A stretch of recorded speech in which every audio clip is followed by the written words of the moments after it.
اول ما شفتها قلت ان دي اللي هكمل معاها بقيه حياتي، وان تمرينه دي بيتي اولى بيها. محمود حودة، طب ما تعيطش يا حبيبي. الجيم يا جدعان زمان كان اسهل من دلوقتي بكتير. يعني زمان كان معروف ان انت كل عضله بتلعبها في يوم واحد. دلوقتي بقى في اشكال كتير قوي، وبقى تلعب بوش بول ليجز، ولا تلعب ابر بودي لور بودي، ولا تلعب فول بودي، ولا بودي تو بودي، ولا هابي اندنج، وموضوع كبير قوي. والواحد بجد بقى شايل هم اصلا تمرينة الجيم. بس عامه مش هو ده بصراحه اللي انا جاي اتكلم عليه. انا جاي اتكلم على الواقع في الجيم. قد ايه الجيم بقى فيه اوقات كتير قوي بيبقى فيها هم كبير على قلبي عشان خاطر انزل اتمرن في الجيم. يعني مثلا في الاول خالص اي جيم انت كنت بتتمرن فيه، انت بتروح خلاص تشترك في الجيم، وبعد كده بتروح بقى ايه لصاحب الجيم او الكوتش، اللي هو غالبا كان بيبقى فيه واحد او اتنين، واحد بيبقى في الشيفت الصباحي وواحد في الشيفت المسائي. بتروح تقول له، كان بسيط قوي، كان يديك عمليه حسابيه، تمرن لي ده 2 في 4، تمرن لي دي 3 في 5، وتمرن لي دي 7 في 12 مجموع. بعد ما تخلص بقى الكلام ده كله، العمليه الحسابيه دي، تعالى وهات لي الواجب ده ونشوف احنا عملنا ايه. وبيبقى الستايل بتاعه بقى معروف، شكله واضح ان هو خلاص الزمن جه عليه شويه، ابتدى بقى يرهرط حبتين وخلاص قال لك افتح بيزنس والدنيا بقى تمام. دلوقتي بقى الموضوع اختلف خالص بوجود البرايفت ترينرز او الكوتشز. اول ما بتدخل البرايفت ترينر او الكوتش بقى بيبتدي ايه يبص عليك، لا الواد ده جديد، فابتدي يقرب منك وابتدي بقى بانجلش ركيك قوي يبتدي يعدل لك على الحاجات اللي انت بتعملها. على فكره الانتنسيتي بتاعتك مش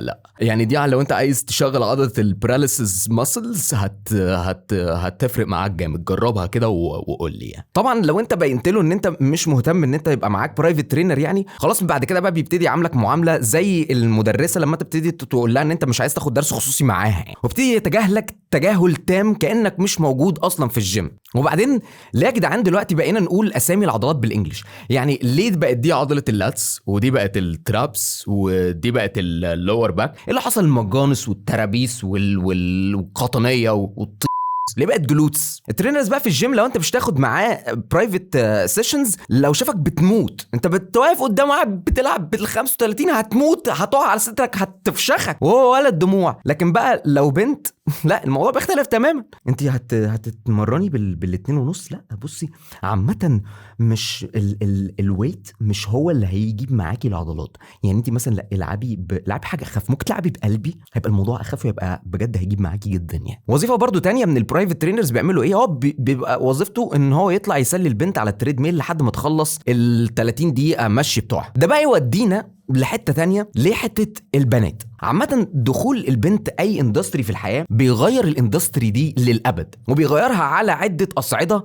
هنتكلم عنهم. يعني مثلا كوبايه الشاي ب5 جنيه اللي انت كنت بتشربها عادي على القهوه جدا ب5 جنيه، لو القهوه بتاعتك سمحت بدخول البنات، كوبايه الشاي بتنط من 5 جنيه ل20 جنيه مره واحده بس لمجرد دخول البنت في القهوه. نفس برضو الموضوع بيترتب عليه في الجيم. لو ال300 جنيه اللي انت كنت بتدفعها تقعد بيها شهر تتمرن تلعب حديد وتبص تقول عش لحد ما تتكرع، وجود البنت في الجيم الميكس بيرفع 300 جنيه دي 1500. ما دلوقتي خلاص بقى عندك تريننج وذ فيو. برضو وجود البنت بيغير الاتيتيود بتاع الجيم. يعني الجلام في اللي بيجي يسالك بقول لك يا كوتش انت فاضل لك قد ايه، اللي هو فاضل لك قد ايه في الحياه، فاضل لك قد ايه اصلا عشان خاطر اورثك، فاضل لك قد ايه في عمرك، فاضل له قد ايه عشان خاطر العب مكانك على الجهاز. بيتغير اتيتيوده تماما لو بيسال واحد ايه الاخبار، بتلعبي هنا، طب ممكن ندخل مع بعض، ممكن نتمرن مع بعض، ممكن نشرب قهوه مع بعض، ممكن نوصل للفشل العضلي مع بعض، ممكن نجيبهم مع بعض كل العدات نجيبها سوا مع بعض. لو هتدخل تمرينه بعد واحده، خصوصا تمرينه الرجل. يعني حصل موقف كده في مره، انا بعد اتمرنت سكواتس 50 هنا و50 هنا، وبجد مش قادر هموت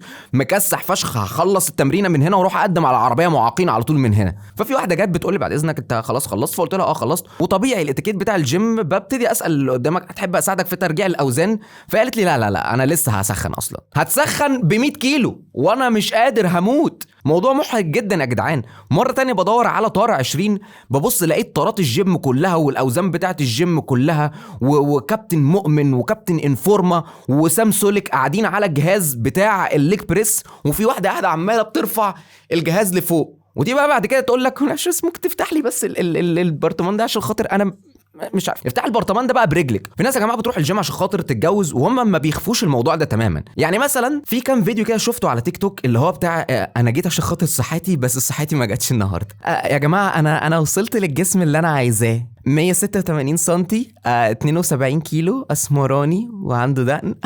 ايه ده سوري اسفه كنت بتكلم على يعني حضرتك هل انت شايف ان ده وقت مناسب الناشفه في الجيم؟ والله احنا اتعرفنا على بعض في الجيم، واول ما شفتها قلت ان دي اللي هكمل معاها بقيه حياتي، وان تمرينه دي بيتي اولى بيها. في برضه يا جماعه الناس من النماذج اللي هي بتستفزني قوي، اللي هو بيبقى شايف ان الجيم كله بيتمحور حواليه.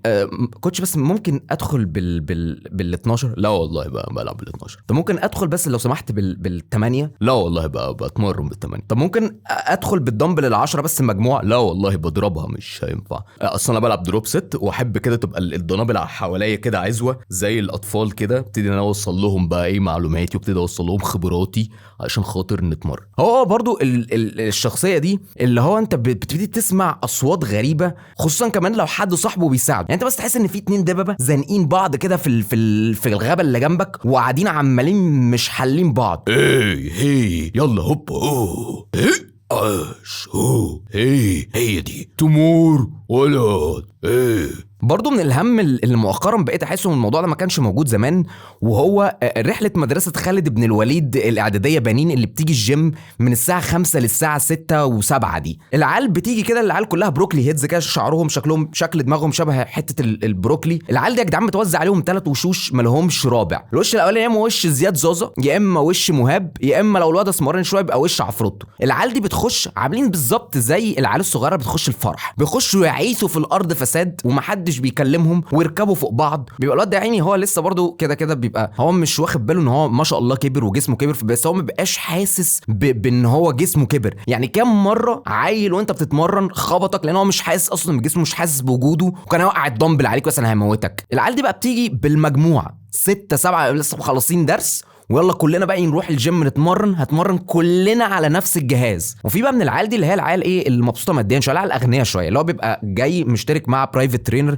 وبيبقى جاي السحب كده في الجيب بتاع البرايفت ترينر زي تي باج كده في بريزون بريك. بيبقوا عاملين زي العيال اللي اهلهم بيجوا معاهم النادي، اللي هو ممكن ابني يلعب معاكم هنا، ممكن ابني يتمرن معاكم على الجهاز ده. في بقى جدعان والله العظيم 3 نوعيه كده من الناس اللي هي بيبقى هو جسمه على طول عرقان. يعني كده طبيعي ان انت في الجيم اكيد هتدخل الجيم هتعرق، ما ده مكان العرق فيه شيء طبيعي. بس لو انت عارف ان انت جسمك بيعرق، هات معاك يا سيدي فوطه، مش لازم تجيلي بالفانيلا الحمالات وتسيب لي اثرك. اللي هو العيال يا جدعان هي مش بتبقى بتعرق، ده هو بيبقى جسمه كله بيشخ على روحه، بيعرق من ودانه، بيعرق من بيعرق من بيعرق من كل حته مش مفروض ان هي اصلا تطلع عرق، وما بيبقاش عنده اي سيلف اويرنس خالص لكميه الميه اللي بتنزل منه. وان هو بعد ما بيسيب الجهاز بتبقى انت محتاج ان انت الجهاز ده تعقمه بميه نار. وغالبا بقى الشخص اللي بيعرق وبيشخ من كل حته ده هو اكتر واحد بيجي بحاجات ما ينفعش المفروض يجي بيها. يعني مثلا يجي بتيشيرت قط، هو اصلا جسمه كله مليان شعر، تحس انت عايز ترميه في المكنه بتاعت اللي هي الفراخ، لا بترمي يطلع منها الشعر ده مش موجود. دي بقى كمان الناس اللي بتسيب الجهاز وتمشي. يعني هو بيبقى جاي بيتمرن 7